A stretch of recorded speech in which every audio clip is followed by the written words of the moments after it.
Chilli Pili, Chilli Pili, Chilli Pili, Chilli Pili, Chilli Pili, Chilli Pili, Chilli Pili, Chilli Pili, Chilli Pili. You're listening to Radio Chilli Pili. Hey guys, welcome back to the Beats Podcast episode 4. The Beats Podcast focuses mainly on introducing and discussing various genres of music from around the world. I'm Kriss, and with me I have Amulya and our guest for today, Nishanth. Hello, my dudes. Hi there. Today's podcast is going to be all about hip-hop. Woo! So tell us, Nishanth, what exactly is hip-hop, aka rap? Well, Chris, rap stands for rhythm and poetry. It started in New York City in the late 70s by a couple of African Americans. Wow, that's a pretty long time ago. How did it kick off and who were the first rappers? It was started by these college students in their hood, and everyone thought it had a nice kick to it and started following on. The first recorded song was Rapper's Delight, and the notable artists at that time were DJ Kool, Fab 5 Freddy, Rap 9, and Fat Boys. There's always been an argument about the East Coast, West Coast rappers. Who was more popular back in the day? You know what? That's a tricky question.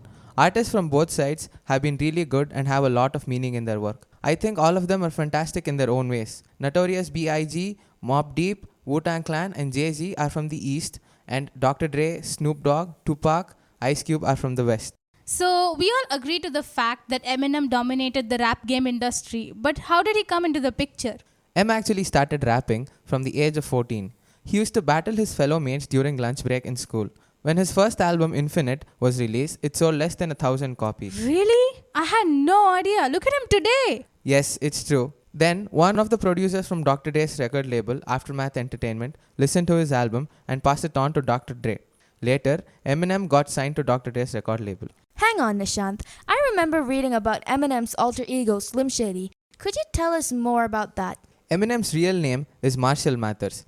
He set out to rant about life in general, then the set quickly caught the ear of hip-hop's difficult-to-please underground scene. So, what came out of that? So, Slim Shady is Eminem's alter ego who raps to tell stories about his hard life, bad relationships and etc. He shades the people he criticizes in his songs. The Slim Shady EP is an album of collected songs Eminem wrote as Slim Shady. The album was later revised by Dr. Dre when he joined Aftermath Entertainment. The revised album is called Slim Shady LP. How did this prosper, and did he build a path for similar artists? Prosper, he did. Even though he's a controversial rapper, he's considered as the GOAT, that is the greatest of all time. His style has inspired many influential rappers like Kendrick Lamar, J. Cole, Denzel Curry and many others. Kids these days are into mumble rap. What is this and why is it so popular? Mumble rap is where artists mumbles the words instead of pronouncing the words. They use a lot of autotune and ad-libs. The producers make a basic beat and they sing very randomly about drugs, money and girls. This is not real talent. Listeners, did you hear that? So, are there any relevant artists right now? Yes, there are.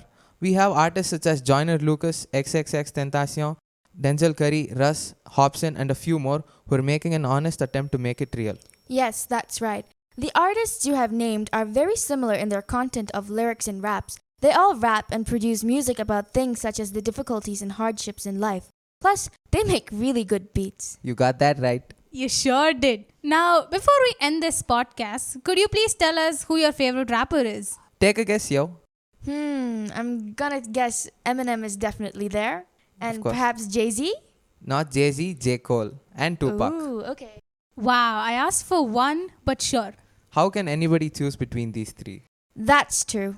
Even though no one asked me, my all-time favorites are Eminem and J. Cole. Okay, Chris, thanks for sharing. Thank you for tuning in. But before we end the podcast, Chris, any last words? Well, because we've been speaking about hip-hop, today's TNTL challenge is, what did Jay-Z call his wife before they got married?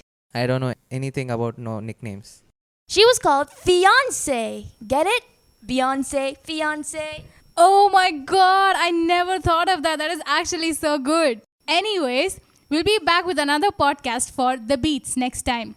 And thank you, Nishanth, for being here with us. Take care and goodbye. Peace, homies. We out. Skr, skr. Chilli Pili, Chilli Pili, Chilli Pili, Chilli Pili, Chilli Pili, Chilli Pili, Chilli Pili, Chilli Pili, Chilli Pili. listening to Radio Chili Pili.